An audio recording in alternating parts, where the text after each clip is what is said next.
Queridos, nós vamos agora meditar na palavra do Senhor, que nos fala no Evangelho sobre a autoridade, o poder de Jesus para purificar o pecador, para limpar aquele que está sujo.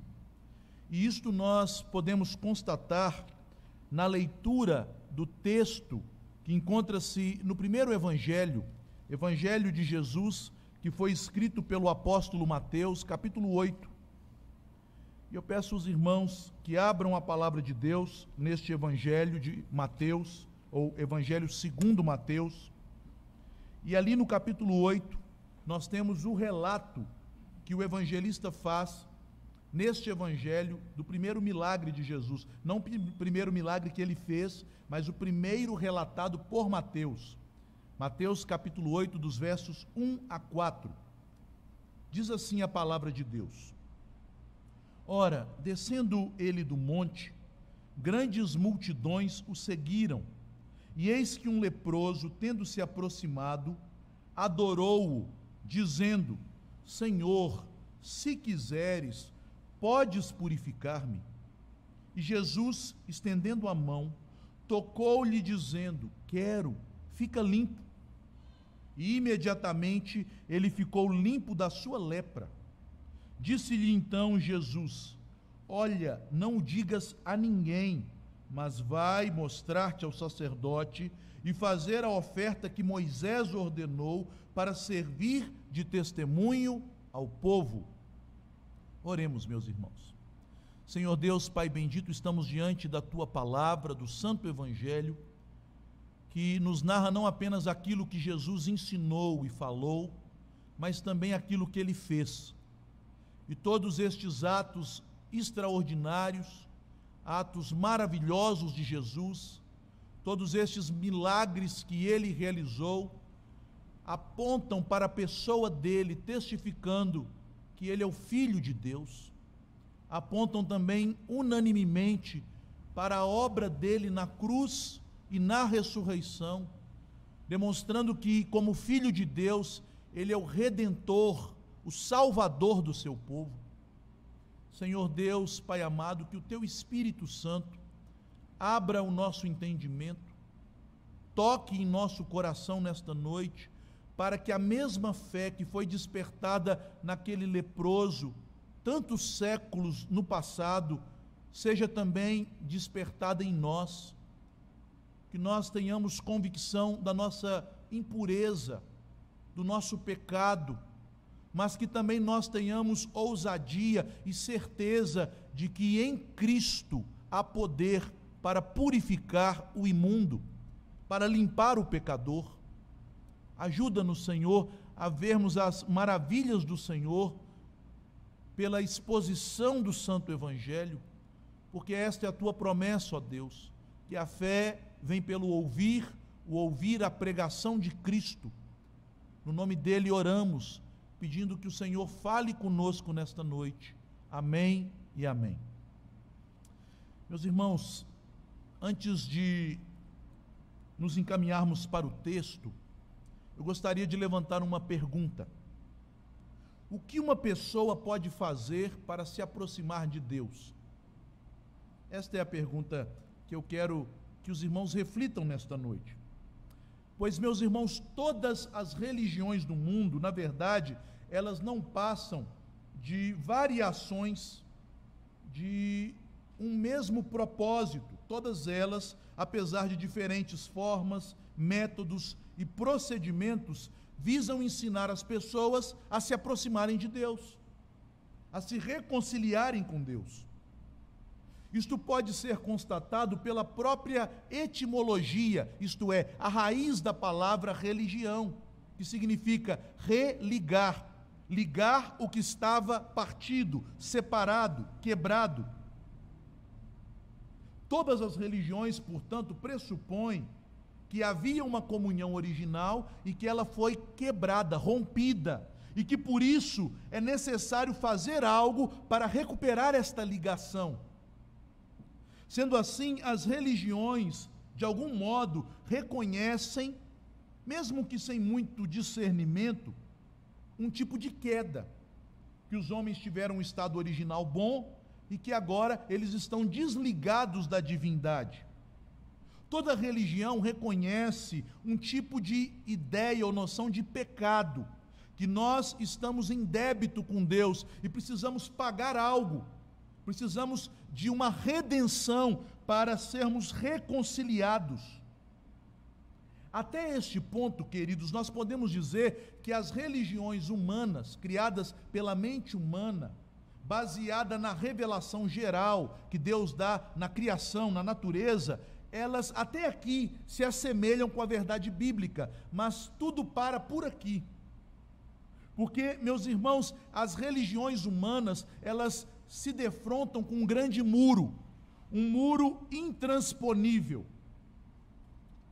E este muro, conforme nos ensina a revelação especial, a Bíblia, a palavra de Deus, é que a separação do homem com Deus não pode ser remediada, não pode ser restaurada, costurada pelo homem.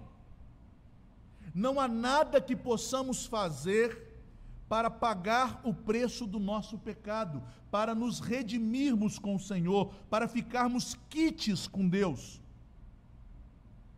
A Bíblia nos diz claramente que toda tentativa por parte do homem de pagar o resgate pela sua vida, de conseguir algum favor de Deus, será impossível. Nada que nós possamos fazer purifica-nos do nosso pecado. Nada que nós venhamos a praticar pode nos libertar da nossa condição que é miserável.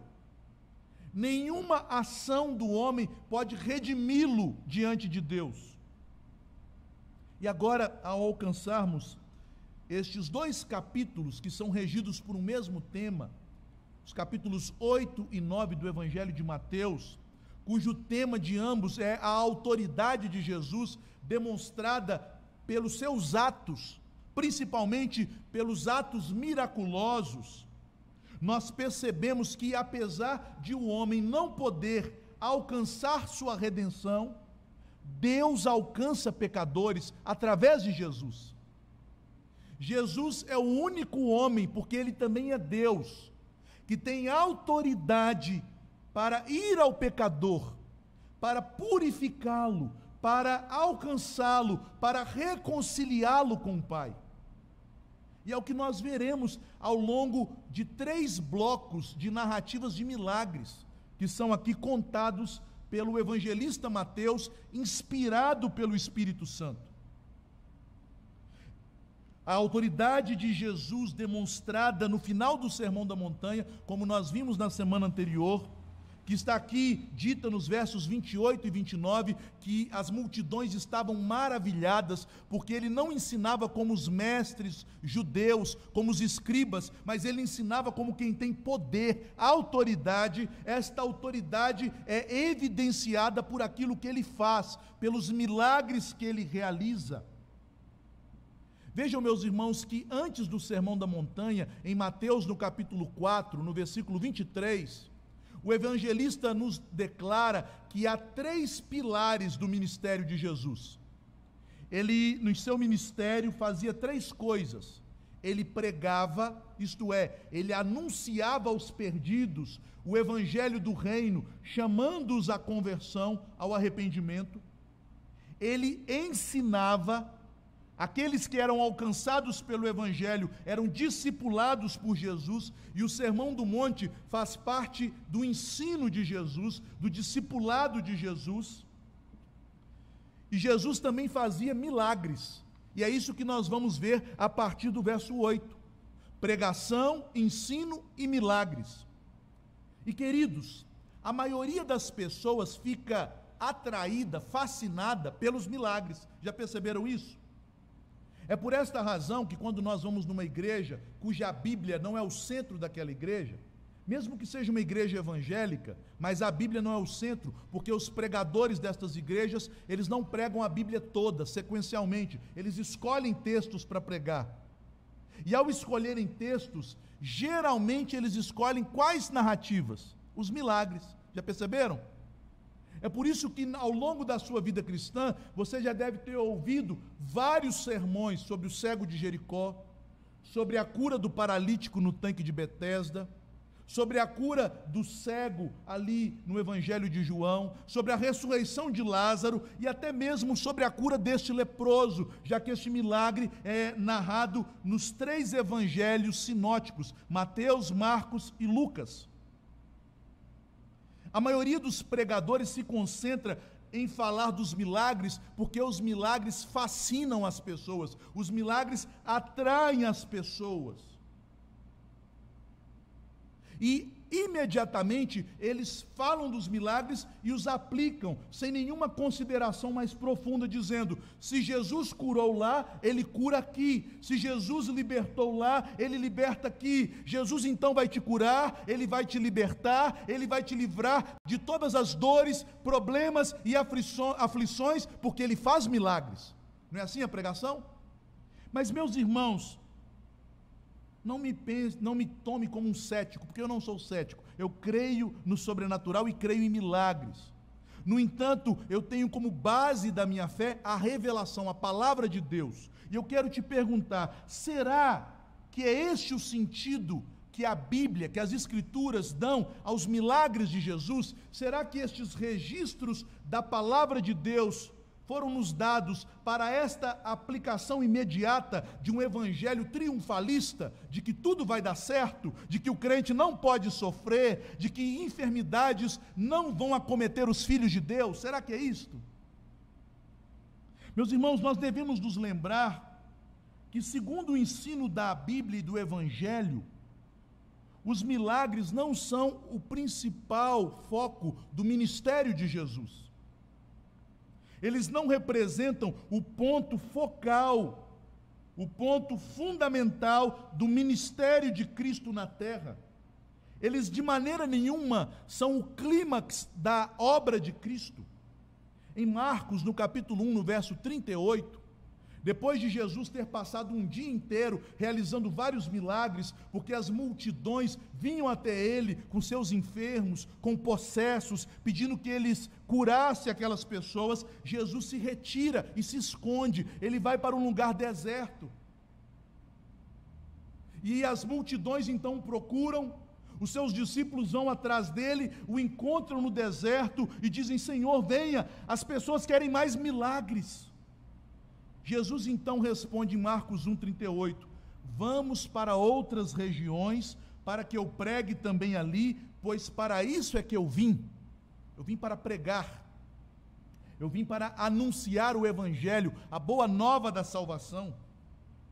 Nós já aprendemos no próprio ensino que saiu da boca de Jesus e que foi registrado no Evangelho, que Jesus veio para pregar a respeito daquilo que ele veio fazer.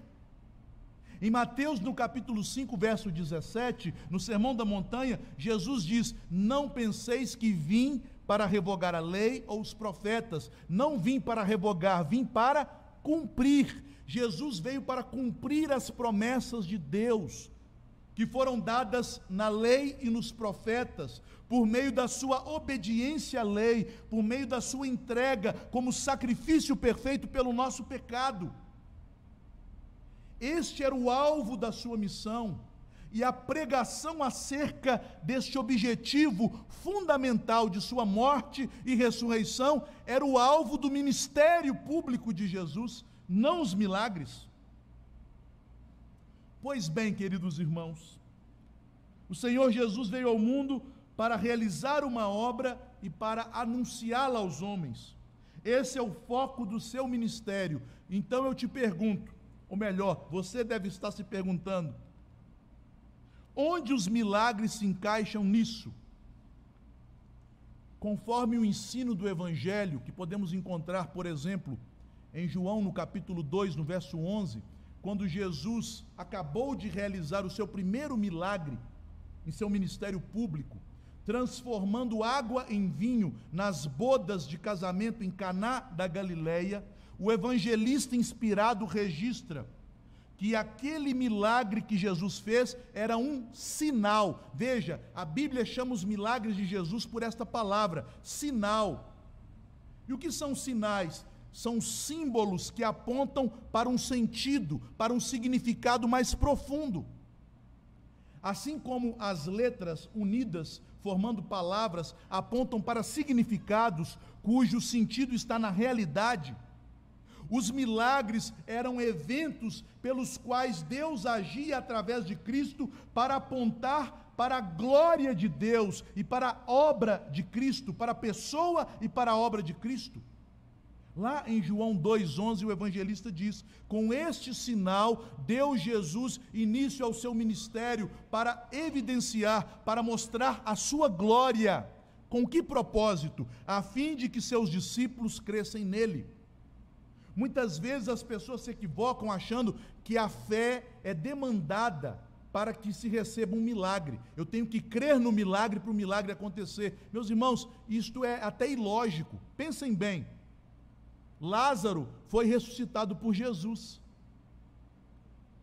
Será que Lázaro creu para ressuscitar? Jesus diz: Lázaro, se você crer em mim, eu te ressuscitarei. De maneira nenhuma, meus irmãos. A fé aqui, que é demandada para que o milagre acontecesse no ministério de Jesus, não era a fé no milagre, era a fé em Jesus, que Ele é o Filho de Deus, que Ele é o Salvador, porque os milagres são sinais que apontam para a glória de Deus revelada em Cristo. É por esse motivo que Mateus organiza o ministério de Jesus em uma ordem de prioridades. No capítulo 4 ele fala da pregação. Nos capítulos de 5 a 7, o Sermão da Montanha, ele fala do ensino. E agora nos capítulos 8 e 9, o milagre, ou os milagres, que testificam a pregação e o ensino. Com a pregação, Jesus atraía as pessoas a si. Com o ensino, ele as discipulava. E com os milagres, ele confirmava para elas quem de fato ele era, o Filho de Deus, o Salvador. Desse modo, meus irmãos, a ordem dos eventos, tal como encontramos no Evangelho de Mateus, ela não segue uma ordem cronológica, isto é, Mateus conta histórias reais, fatos verídicos, fatos que também aparecem nos outros evangelhos, no entanto, não na ordem que aconteceram.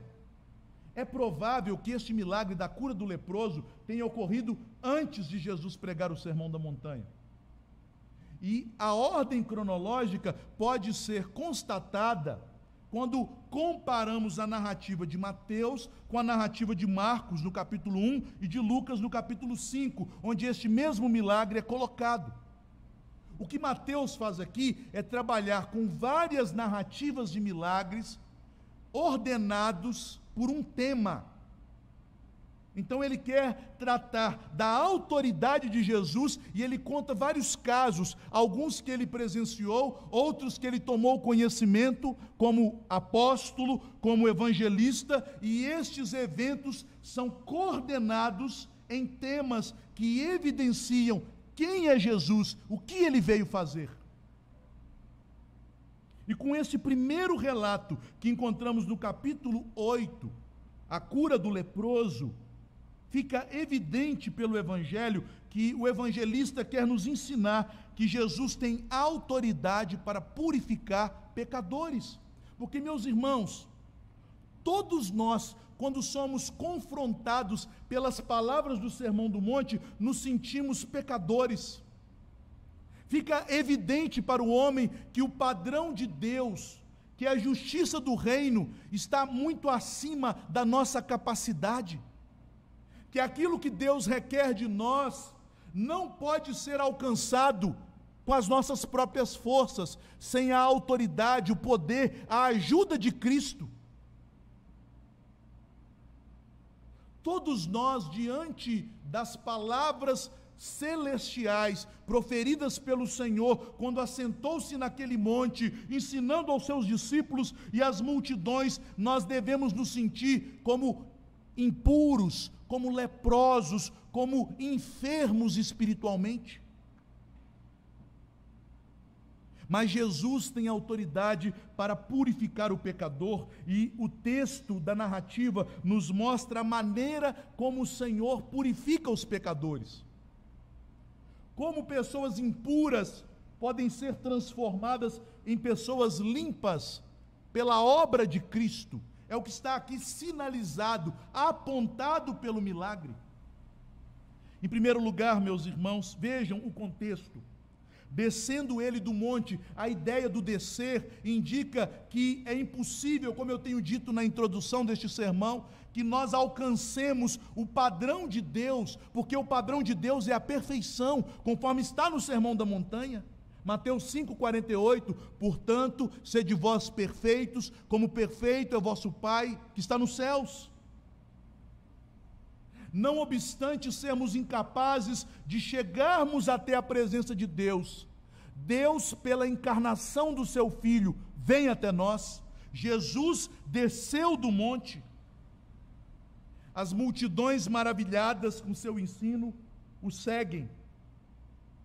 E agora Mateus insere a narrativa de um milagre a partir do verso 2, em que Jesus purifica pecadores que vão até ele, o que é ilustrado pela vida deste leproso. A primeira verdade que podemos extrair deste texto é que Jesus purifica os pecadores que o adoram com fé humilde. Apenas a fé que se manifesta em adoração e humildade recebe do Senhor a limpeza, a purificação dos pecados. O evangelista conta, meus irmãos, esta narrativa, e a fim de ilustrar as consequências do Sermão do Monte na vida do pecador, ele traz, no primeiro encontro de Jesus, após o sermão, o mais desprezível cidadão de Israel, segundo a lei cerimonial, um leproso. E de acordo com o que diz Lucas, e é Lucas que registra isso, já que Lucas era um médico, além de evangelista, aquele homem estava tomado por lepra, ele já estava num estado avançado de lepra. O evangelista nos conta a respeito daquele homem que estava alijado da vida social, alguém que todos se afastavam dele, porque ele não poderia viver nas cidades e nem conviver com a sua própria família. Aquele homem ousadamente vai até Jesus. E aqui, de maneira muito sucinta, de maneira muito tênue, de maneira muito sutil, para ser mais preciso, o evangelista está contrastando a atitude das multidões com a atitude do leproso. Porque vejam, meus irmãos, as multidões se maravilharam de Jesus. As multidões seguiam a Jesus. As multidões estavam impressionadas com o ensino de Jesus. Mas as multidões não adoraram ao Senhor, não se humilharam diante dos pés do Senhor. Muitas vezes nos comportamos como esta multidão. Somos apreciadores de sermões, mas não somos adoradores de Cristo. Amamos ouvir grandes pregadores, Hernandes Dias Lopes, Augustus Nicodemos, Leandro Lima, Heber Campos, mas temos dificuldade de nos humilharmos na presença de Cristo, colocando a nossa boca no pó. Ficamos maravilhados com a palavra, com o ensino do Evangelho, com a glória de Cristo que brilha nas Escrituras, mas este maravilhamento não produz fé que quebranta o coração pecador, que humilha o pecador ao ponto de levá-lo à adoração. Uma teologia que não nos torna adoradores é uma teologia vã.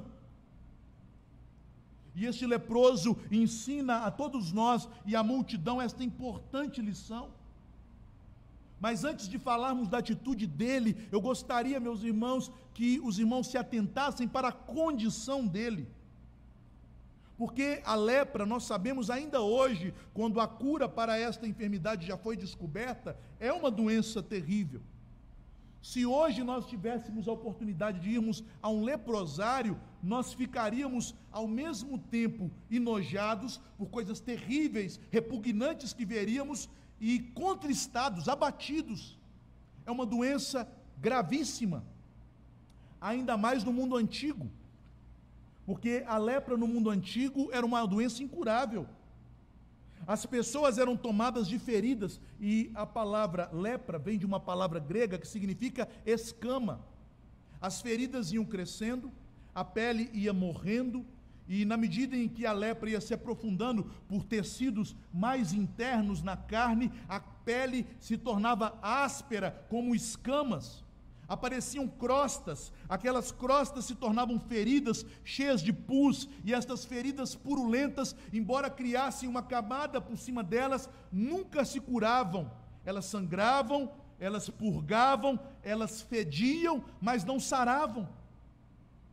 Havia também várias verrugas e protuberâncias, principalmente nas extremidades, nas orelhas, no queixo, no nariz, nos dedos dos pés e das mãos. Com o tempo, com o avançar da doença, estas partes extremas do corpo, elas poderiam ser comidas pela lepra, e elas caíam, e aquele homem, como diz Lucas, estava em estado avançado. Talvez já não tinha os dedos dos pés, das mãos, já tinha o seu nariz comido, as cartilagens da orelha também carcomidas pela enfermidade. Era um homem desfigurado, uma aparência monstruosa. Se uma pessoa assim aparecer diante de uma criancinha, ela choraria apavorada, ela buscaria sua mãe, porque até a voz de alguém é afetada pela lepra. A doença também atinge a faringe dos enfermos, causando calos nas cordas vocais e tornando a voz daquela pessoa uma voz gutural, rouca, cavernosa, uma aparência monstruosa, uma voz distorcida. A lepra pode levar também a dificuldades de visão, já que várias verrugas se formam nas pálpebras, e a pessoa tem os seus olhos acometidos da doença.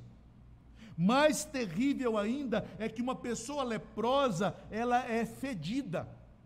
É impossível, mesmo que ela se banhe, se perfume, as chagas que tomam a sua pele exalam mau cheiro, um cheiro de morte, um cheiro de podridão. Meus irmãos, que condição terrível, que condição triste. É por isso que estas pessoas ficavam alijadas, afastadas da sociedade, mas aquele homem ousadamente vai até Cristo, correndo o risco de ser expulso, rechaçado pela multidão, debaixo dos olhares da multidão, que tinha grande pavor e preconceito contra os leprosos. Mas o principal problema de um leproso não era a condição tão grave da doença. O principal problema era a condição espiritual que era decorrente desta doença. Conforme preceituava a lei cerimonial, a lei dada ao povo de Israel sobre as condições que alguém deve ter para entrar no templo e cultuar ao Senhor, em Levíticos, no capítulo 13, é dito que um leproso é alguém considerado cerimonialmente impuro, uma pessoa que não tinha direito de entrar no templo e adorar a Deus.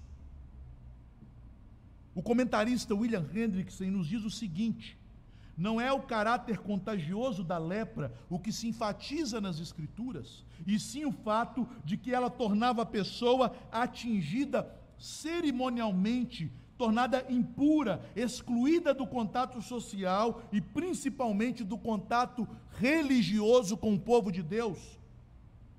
Desse modo, um leproso estava afastado do templo.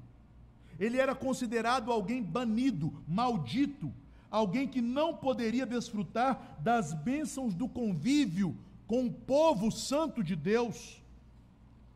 E esta era a situação desesperadora daquele homem. Meus irmãos, a lepra é algo tão grave que na lei cerimonial, e nós sabemos que as cerimônias da lei, elas são sombras de verdades que apontam para Cristo e para a obra de Cristo. Na lei cerimonial, a lepra e todas as leis de impureza que impossibilitavam, que impediam o acesso ao templo, elas serviam para apontar a condição pecaminosa do homem e as consequências terríveis que o pecado traz sobre a vida humana. E no caso da lepra, esta era a pior enfermidade que alguém poderia ter no que diz respeito à sua condição espiritual diante de Deus, lá no Antigo Testamento.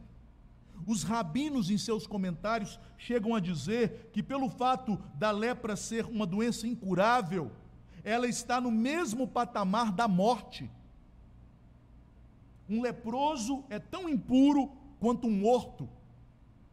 Para os rabinos, um leproso é uma espécie de zumbi, um morto-vivo. Alguém que carrega a impureza por onde quer que vá, e por isso nenhum contato com o leproso era permitido, não apenas para evitar o contágio da doença, mas principalmente para evitar a impureza cerimonial que impedia a entrada na presença de Deus. É por isso, meus irmãos, que na narrativa bíblica sobre o pecado, a rebeldia, a sedição de Miriam, ela foi afastada do convívio do povo de Deus, atingida por 7 dias com a lepra. Também Davi, quando ele proferiu o juízo de Deus sobre a casa de Joabe, em 2 Samuel 3:29, ele diz: não faltará em tua casa leprosos, isto é, pessoas que serão afastadas da comunhão do povo de Deus. E o rei Uzias, quando tentou tomar sobre si o direito de oficiar no templo como sacerdote, desobedecendo a ordem dos sacerdotes ungidos, Deus o tornou impuro, o atingindo com uma lepra. A lepra é símbolo no Antigo Testamento da maldição do pecado.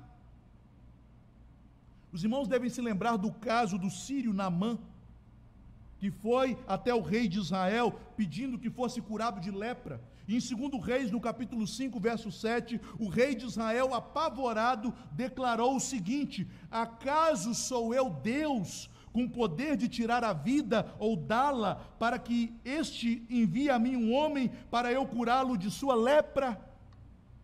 Percebam, meus irmãos, a conexão que o rei de Israel faz da morte com a lepra. Notem, meus irmãos, que subentende-se na declaração do rei de Israel que somente Deus pode tirar a vida, somente Deus pode dar a vida, somente Deus pode curar a lepra. Agora então voltamos a Mateus capítulo 8, verso 2. Quando aquele leproso, que já havia tomado conhecimento da pregação de Jesus, que já havia ouvido ele falar sobre sua identidade, ele se aproxima de Jesus, e a primeira coisa que ele faz, antes de pedir o alívio das suas dores, antes de pedir a cura da sua enfermidade, é se prostrar, é adorar, ajoelhado aos pés do Senhor. Aquele leproso reconheceu que Jesus era muito mais do que a multidão pensava que ele era. A multidão o considerava um mestre maravilhoso, mas aquele leproso sabia que Jesus era o Messias, o Cristo, o Filho de Deus, aquele que tem poder para dar a vida, para curar a lepra. Essa foi a atitude dele. Ele vai até Jesus, mesmo com todos os olhares sobre ele, ameaçado pelo temor das pessoas, pelo desprezo da sociedade, mas ousadamente ele vai até Jesus, e ao invés de se concentrar em seu problema, que era grave, ele antes de tudo se prostra, ajoelha e adora, aproximando-se, adorou. Ele adora o Senhor. A língua original, nesta palavra usada, adorar, significa ajoelhar aos pés de alguém. Semelhantemente, a palavra tem a mesma raiz daquela atitude do cãozinho doméstico que lambe os pés do seu dono. Quem tem cãezinho sabe disso. Quando a gente vai lá dar comidinha para ele, ele vai lá e fica lambendo os seus pés. Uma atitude de humildade, uma atitude de total dependência. É isto que aquele homem demonstrou. Ele se prostrou com o rosto em terra aos pés de Jesus. Mas, meus irmãos, ele reconhece não apenas o poder de Jesus, ele diz: se tu quiseres, podes purificar-me. Mas, acima de tudo, ele se torna dependente da soberana vontade de Jesus. O Senhor pode me purificar, mas faça segundo a tua vontade e não segundo a minha vontade. Aquele homem, mesmo que estivesse tão corrompido pela doença, ele é usado aqui para ilustrar a condição da multidão, que estava muito mais leprosa, corrompida, imaculada pelo pecado do que aquele homem, porque aquele homem teve uma atitude correta, ele compreendia e enxergava quem era Jesus, enquanto a multidão não. Em Isaías, no capítulo 1, quando o profeta fala sobre a degradação da nação de Israel, ele compara a nação a um leproso que está tomado de chagas. E esta multidão demonstra que aquela era a mesma condição espiritual da nação de Israel, que não se prostrava, que não adorava o Senhor da glória. Meus irmãos, não espere que o Senhor haverá de agir em sua vida se você antes não se humilhar aos pés dele, reconhecendo que ele é o Senhor e que nós somos servos, reconhecendo que ele é todo poderoso, e na sua glória e poder, ele faz aquilo que ele quer para o seu louvor e não para o nosso próprio bem-estar. Se tu quiseres, Senhor, o Senhor pode me purificar. Mas vejamos a segunda verdade que aprendemos, porque o foco não está no pecador. A fé do leproso nos aponta para o objeto de sua fé. O foco de toda a Bíblia, em especial dos milagres, não está na atitude daquele que recebe o milagre, mas para onde ele está dirigindo sua atenção, a sua fé, o seu olhar. O foco está em Jesus. E os versos 3 e 4 agora nos dirigem para Jesus, tal como o leproso se dirigiu a ele, demonstrando-nos que Jesus purifica os pecadores pelo seu poder, conforme a sua vontade. O ponto principal do texto eu quero salientar, não é a fé do leproso, mas o objeto para o qual a fé nos encaminha. E o objeto da fé é Jesus. Ele é o autor e o consumador da fé, conforme nos diz a Epístola aos Hebreus, no capítulo 12. Ele é o Senhor, o Deus Filho, aquele que tem poder para limpar e purificar o pecador, segundo a sua vontade soberana. E é diante da fé daquele homem, conforme registra apenas o evangelista Marcos, quando trata deste milagre, lá em Marcos, no capítulo 1, no versículo 41, Jesus então se compadeceu. Meus irmãos, muitas vezes nós temos uma noção errada da ternura e da compaixão do coração de Cristo. Jesus não se compadeceu propriamente da doença daquele homem, do estado lastimável que a doença o havia colocado, da corrupção que era observada em seu corpo. Porque, meus irmãos, o que eu posso falar talvez ofenda o seu ouvido pecaminoso, mas esta é a verdade de Deus, e às vezes a verdade dói. Aquele homem merecia aquilo. Na verdade, por maior a desgraça e o sofrimento que nós passemos, nós merecemos isto e muito mais. Este mesmo Jesus que curou o leproso é aquele que virá para lançar os pecadores para sofrerem chagas e enfermidades, para serem comidos pelo verme por toda a eternidade no inferno. Pessoas em situação semelhante à dele se encontravam espalhadas por toda a Palestina nos dias de Jesus, e a Bíblia não nos diz que Jesus se compadeceu de todos os leprosos, de todos os sofredores, porque, meus irmãos, nós não sabemos o que é sofrimento. Por mais que nós tenhamos experimentado o sofrimento nesta vida, só quem experimentou o sofrimento em sua maior intensidade, sendo justo e inocente, foi Jesus. Ele sabe o que é padecer. Ele sabe o que é sofrer sem merecer. Ele sabe o que é ser injustiçado, sofrendo por amor por nós. Jesus, meus irmãos, é o mesmo ontem, hoje e para sempre, nos diz a palavra.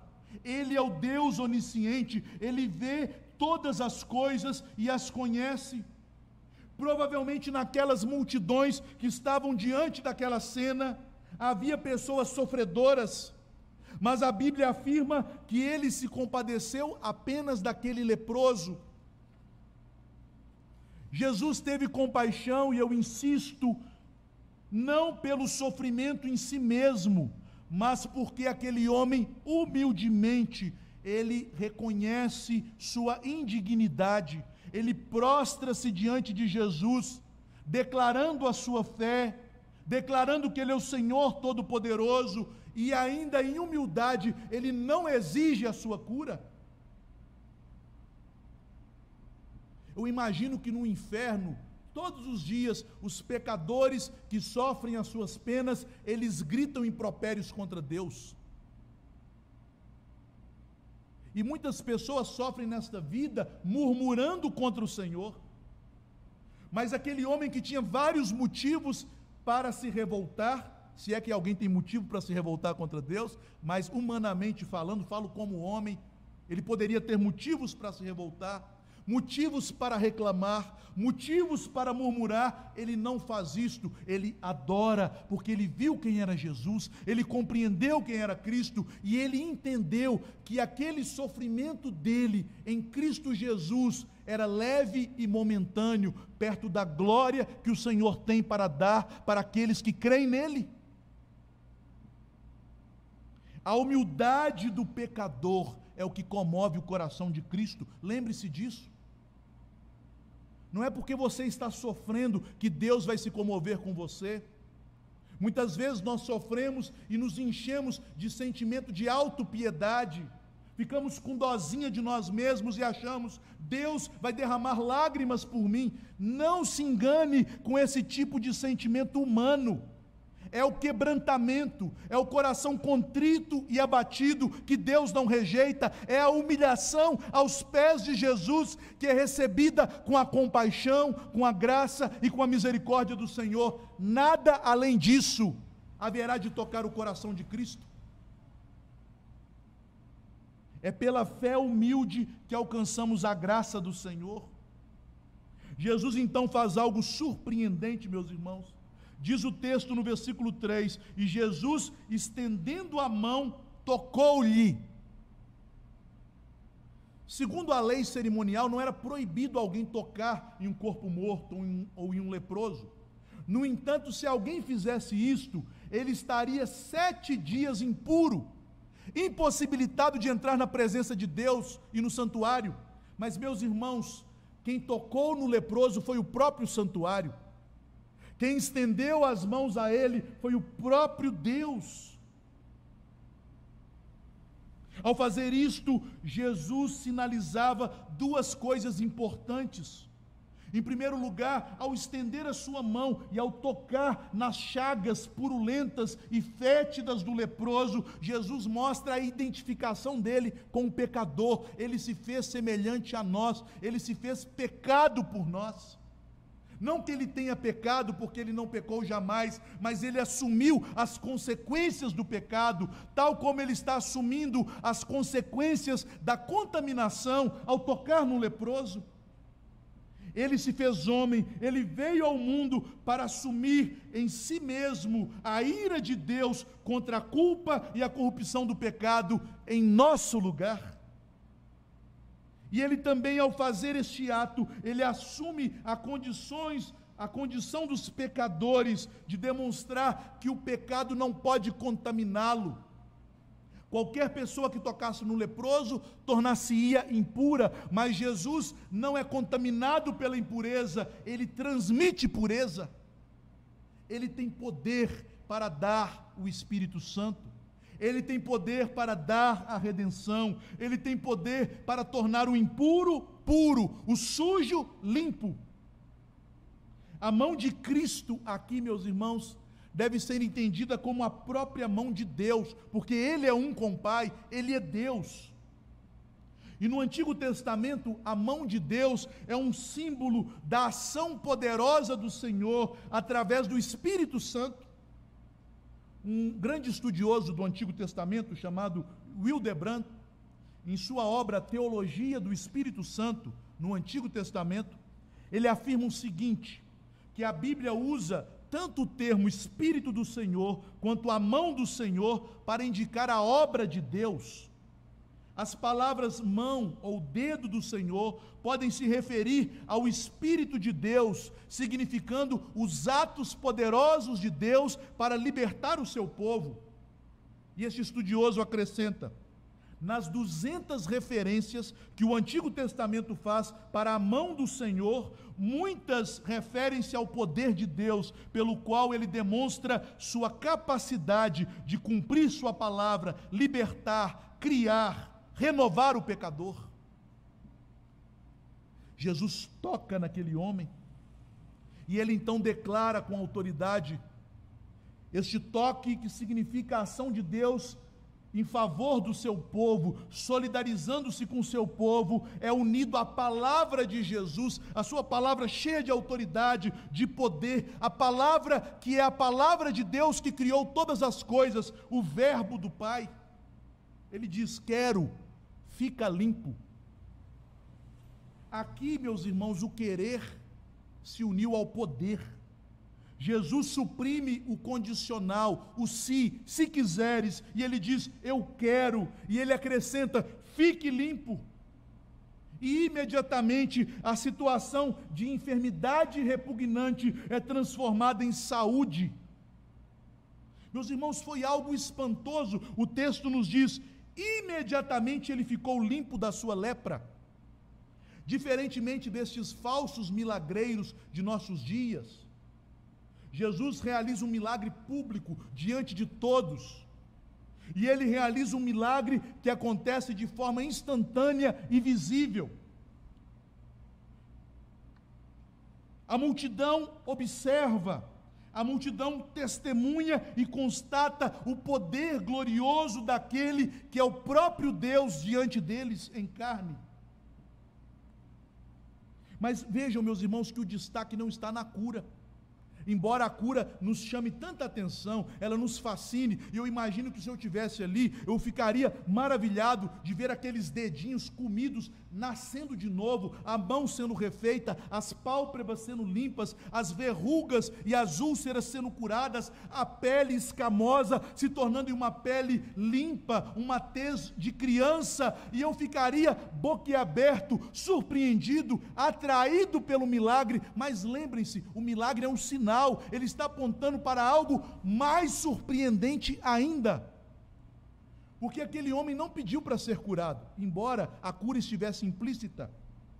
Vejam no verso 2, ele diz: Senhor, se quiseres podes purificar-me. Ele pediu para ser purificado. E Jesus aqui não diz quero, seja curado, ele diz quero, fique limpo. O leproso, meus irmãos, tinha como alvo para a sua vida não apenas o remover-se do sofrimento causado pela doença, mas principalmente o remover o sofrimento de estar impossibilitado de usufruir da comunhão com Deus, cultuando ao Senhor na presença dEle no templo. E é isso que significa ser purificado. O termo purificação é usado na lei cerimonial, significando exatamente estar apto para apresentar-se na presença de Deus. Ele está dizendo: Senhor, se tu quiseres, o Senhor me deixará apto para estar na presença de Deus. Jesus poderia fazer isso curando ou não aquele homem.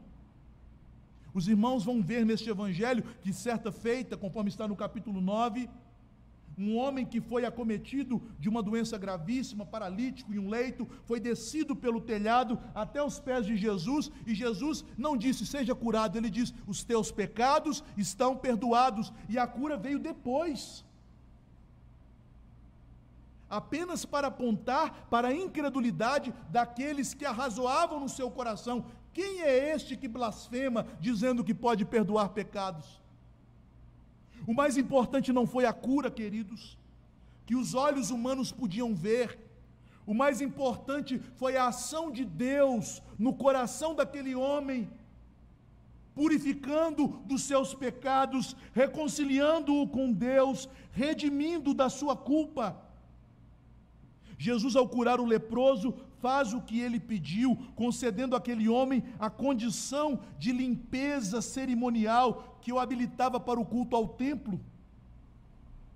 Sua pele está restaurada, ele poderia ir a Jerusalém e oferecer sacrifícios ao Senhor. Contudo, meus irmãos, Jesus faz algo mais. Jesus limpa o coração, não apenas deste leproso, mas de todos aqueles que creem nele. Jesus dá o Espírito Santo e, por meio da sua palavra, ele torna o pior pecador limpo e apto para entrar na presença de Deus diante do seu trono, pelo novo e vivo caminho que foi aberto pelo véu de sua carne, que foi aberto pelo sangue derramado na cruz. E nós então temos o desfecho no verso 4, que nos mostra que Jesus purifica os pecadores, capacitando-os a cumprirem a lei de Deus. O texto termina com duas orientações que Jesus dá ao homem curado, a respeito do que ele deveria fazer doravante, daquele momento para frente. Na verdade, uma orientação era sobre o que ele deveria evitar, o que ele não deveria fazer, e a outra sobre o que ele deveria realizar. Primeiramente, Jesus diz: não declare a ninguém o que eu fiz para você.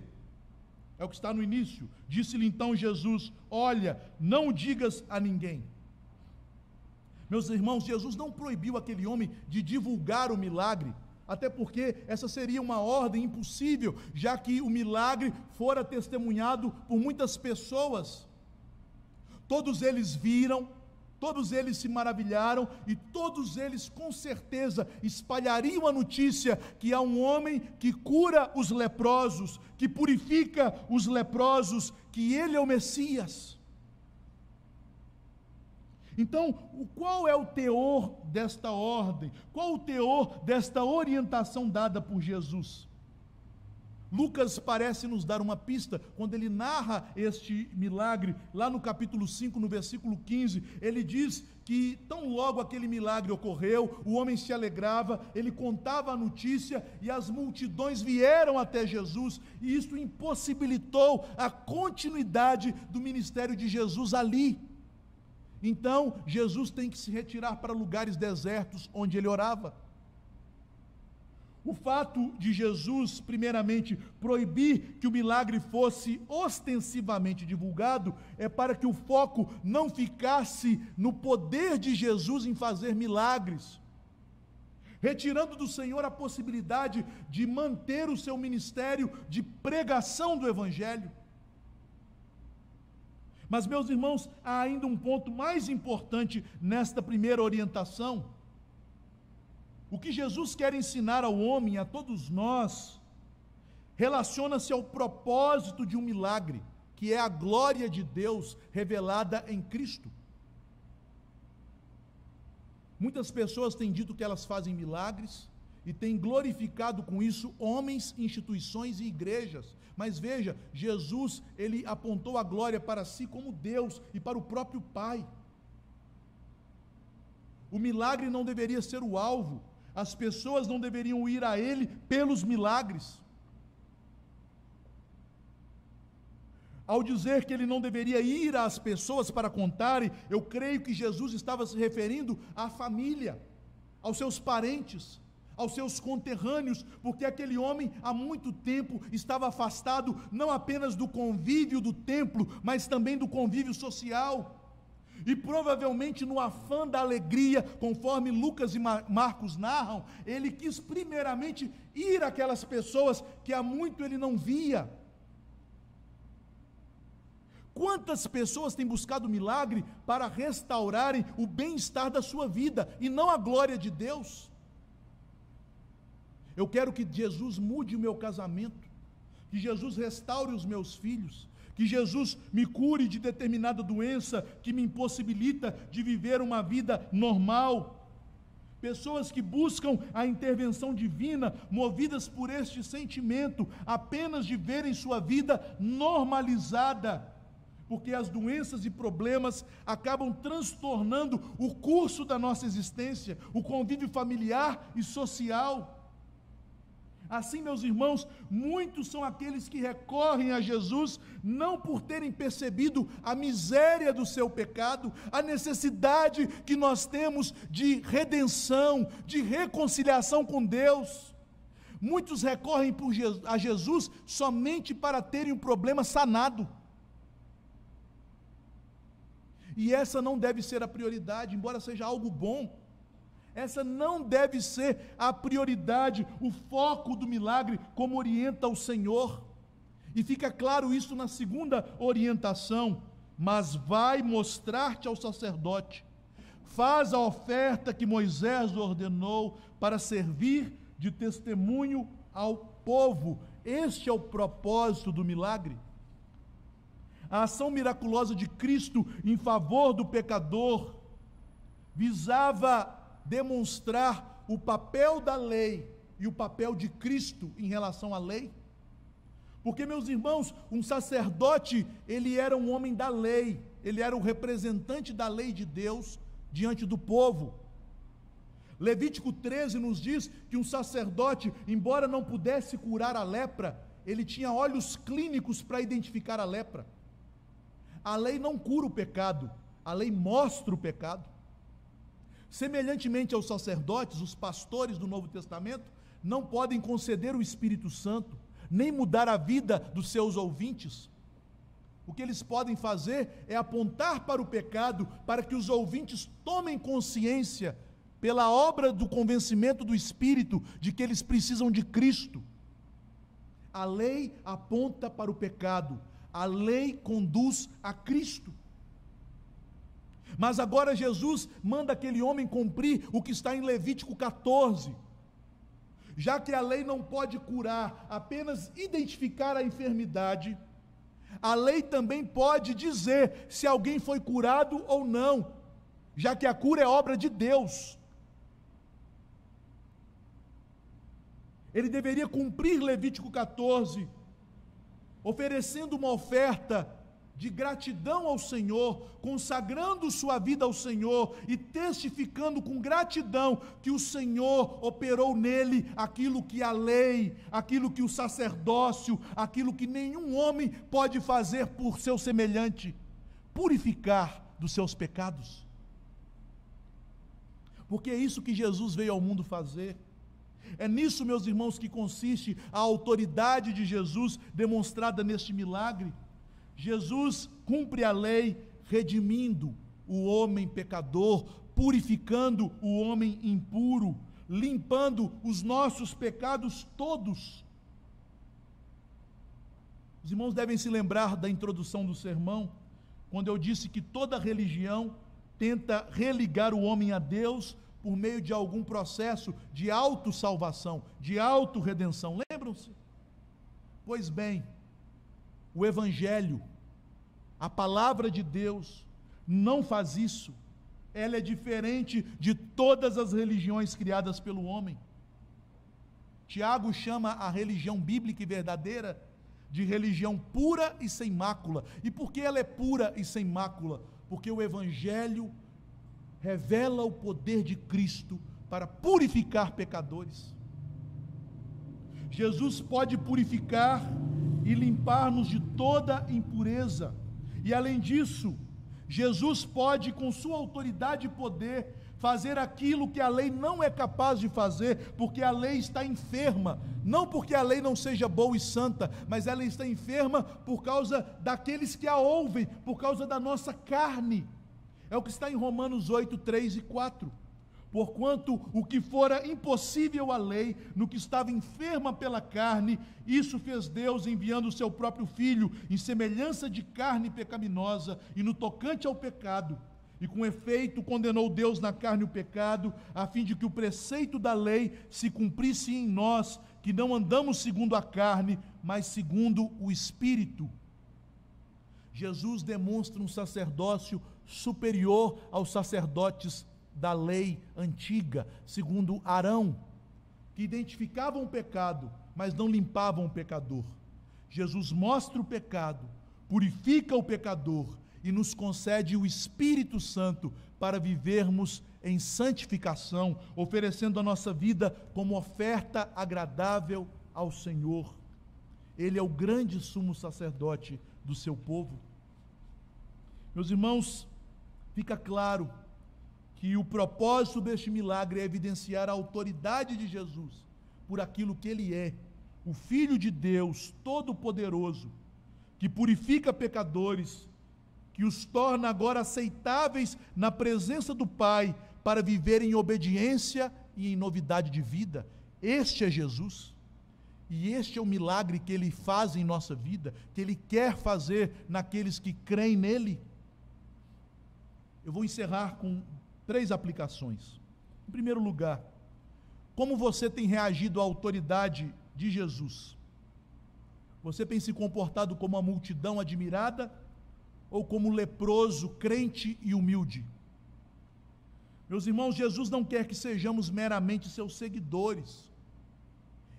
Para alcançarmos o favor de Jesus, sua misericórdia e graça, nós devemos ir a Ele com a mesma disposição deste leproso, reconhecendo nossa impureza, crendo que Jesus é Deus e merece nossa adoração, suplicando a Ele que faça a sua vontade em nossa vida e desejando, acima de tudo, a nossa libertação do pecado, mais do que o bem-estar terreno. A segunda aplicação é a seguinte, meus irmãos. O leproso disse ao Senhor: se quiseres, o que Deus quer para nós? A Bíblia nos diz, em 1 Tessalonicenses 4,3 está escrito: pois esta é a vontade de Deus para nós, a nossa santificação. Deus nos escolheu em Cristo para sermos santos e irrepreensíveis perante Ele. Jesus veio ao mundo para realizar a vontade do Pai, para resgatar um povo para o seu Pai, uma noiva para si mesmo. Ele nos deu o Espírito que nos limpa e nos lava. Ele nos deu a palavra que também nos purifica. Ele deu a sua própria vida na cruz para nos perdoar dos nossos pecados, para que andemos em novidade de vida. Você crê nisso? Porque isso é o Evangelho. E finalmente, queridos, nós não somos limpos por nossa própria capacidade, por nossas obras, por aquilo que fazemos. Nós somos limpos pela autoridade de Cristo, quando nos submetemos a ela com fé. Se você entender o que Deus exige de você, e ao mesmo tempo crer que Ele pode te dar o que Ele te pede, você é um crente convertido. Não ache que você tem a capacidade de produzir pureza, limpeza, porque nenhum de nós temos. Viver em santidade é crer nas promessas de Deus em Cristo e usufruir da comunhão com Jesus. E a santificação, meus irmãos, é uma evidência clara de que realmente temos fé, de que realmente somos convertidos, de que realmente entregamos nossa vida a Jesus com humilhante fé, com sincero arrependimento. Meus queridos, que todos nós saiamos daqui esta noite como aquele homem purificável de sua lepra, que todos nós venhamos a nos dirigir a Jesus, não apenas para que Ele realize um milagre em nossa vida, mas para que Ele realize o maior milagre na vida de um pecador, que é tornar o imundo puro, o sujo limpo, tornar aceitável na presença do Deus Santo, pecadores justificados pela graça. Que Deus produza essa obra no coração de cada um de nós.